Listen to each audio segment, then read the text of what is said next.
The red earth of Wagadugu had barely been touched by the morning sun when the aide of Ibrahim Troué burst into his office. He clutched a cream-colored envelope bearing the unmistakable seal of the British crown. As trembling fingers broke the wax, the gold embossing caught the light, revealing an invitation that felt less like a diplomatic courtesy and more like a command. His Majesty King Charles III requests the honor of Captain Ibrahim Troué's presence at a private ceremony, the formal script declared. Yet the undertone was clear to anyone fluent in the language of power.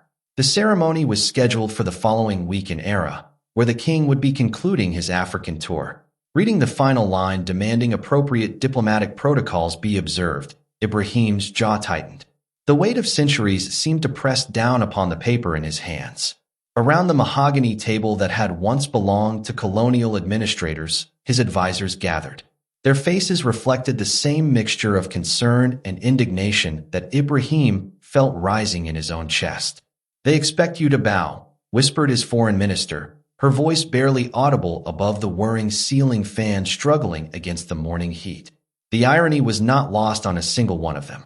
Here stood a man who had liberated his nation from neo-colonial influence, now being summoned like a subordinate to pay homage to the very crown that had once enslaved his ancestors. Ibrahim's fingers drummed against the wooden surface as a contemplative silence fell over the room. Through the open windows drifted the sound of children playing in the courtyard below, their laughter a stark contrast to the gravity of the moment. Each laugh seemed to remind him of what was truly at stake, not merely his personal dignity, but the dignity of every child who would grow up believing Africa could stand as an equal among nations. The memories of his grandfather's stories came flooding back. Tales of chiefs forced to remove their sandals before colonial officers, of proud warriors made to kneel on command, of a continent's dignity systematically stripped away through carefully orchestrated rituals of submission. Closing his eyes, Ibrahim could almost hear the old man's weathered voice. "The day we stop bowing is the day we truly become free." Slightly, the invitation trembled in his grip as decades of suppressed rage threatened to surface. But this was not about anger. It was about choice, about the power to define oneself rather than be defined by others. He looked up at his team, seeing in their eyes the same fire that had burned in the hearts of every freedom fighter who had ever dared to dream of true independence. The decision was forming in his mind like storm clouds gathering on the horizon. Outside, the call to prayer echoed across the city, mixing with the sounds of merchants opening their stalls and motorcycles weaving through dusty streets, the symphony of a nation that had learned to sing its own song.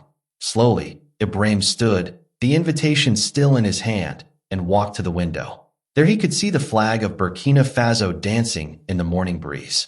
Red for the revolution, white for peace, green for hope. Colors chosen not by colonial administrators, but by free people determining their own destiny. He turned back to his advisors, his voice steady but carrying the weight of history. "Prepare for travel to Accra." The room held its breath as he continued. "But understand this. We go as equals, or we do not go at all." The die was cast, and somewhere in the distance, thunder rumbled as if the ancestors themselves were stirring in approval.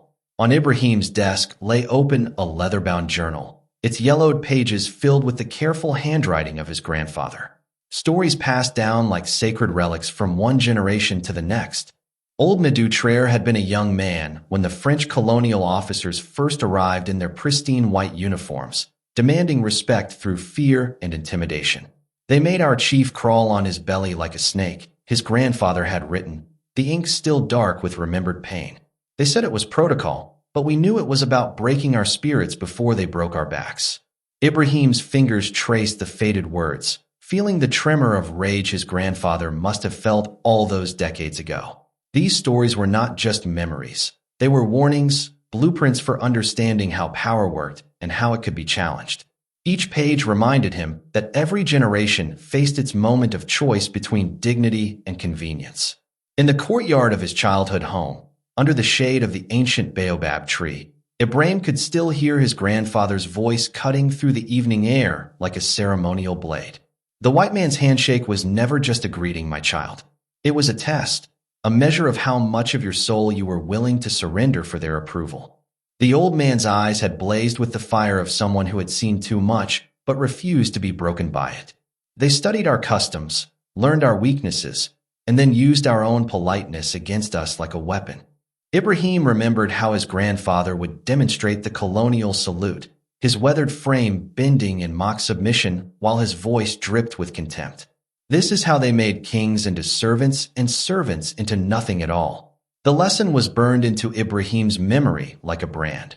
Respect earned through fear was no respect at all. Every bow, every salute, every genuflection had been a brick in the wall of their own psychological prison. The weight of those stories pressed down on Ibrahim's shoulders as he prepared for his journey to Accra, each memory adding another layer to his resolve. His grandmother had told him about the women forced to curtsy to colonial wives, their backs aching not from the physical gesture, but from the spiritual burden of performing their own subjugation.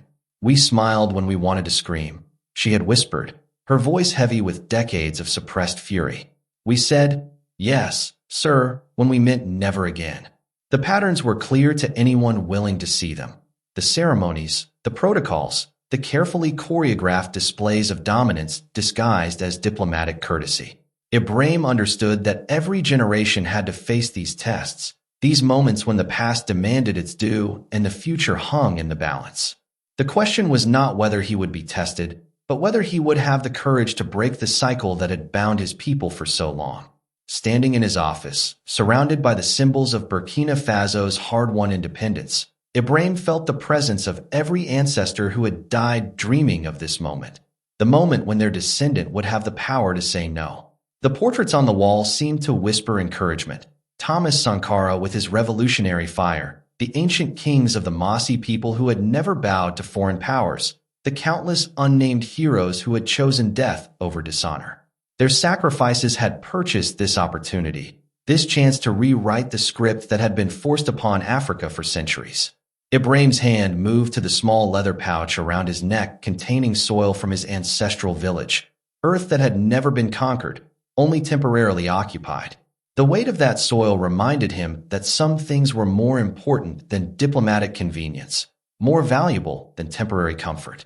When the moment came, he would carry into that room not just his own dignity, but the dignity of every African who had ever been told to bow.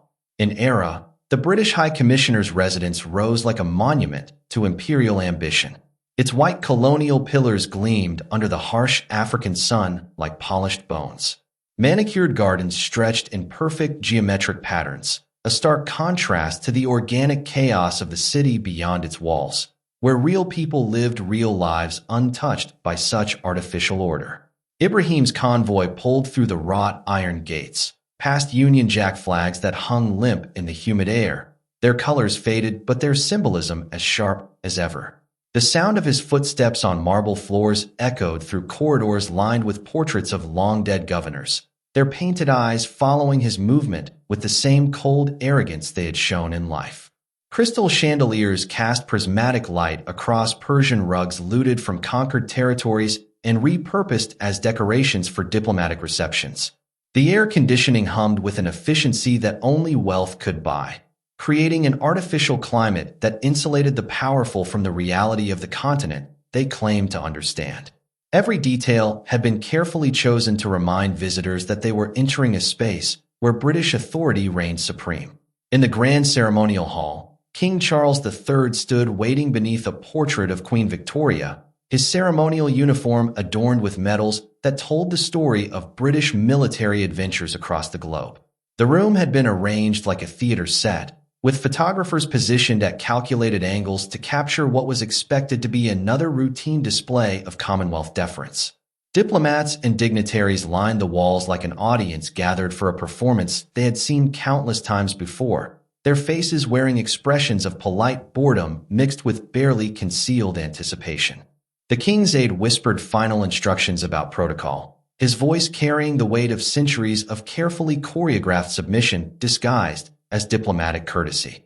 Golden light streamed through stained glass windows that depicted scenes of British colonial civilization bringing order to savage lands, the irony lost on none of the Africans present.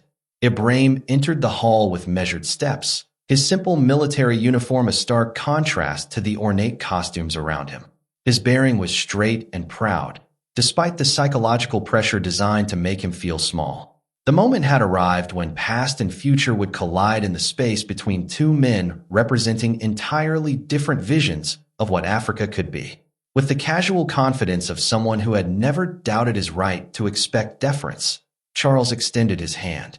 His smile carried the practiced warmth of royalty, trained from birth to accept submission as their natural due.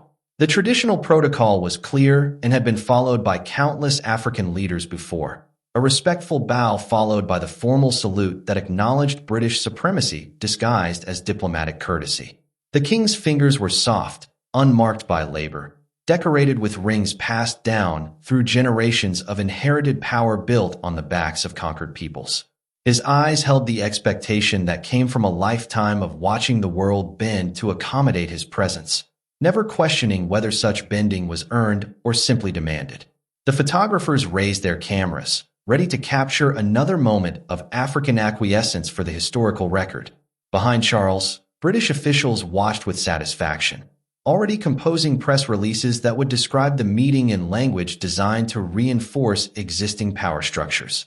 The air in the room grew thick with expectation as tradition prepared to meet revolution in the space between two outstretched hands.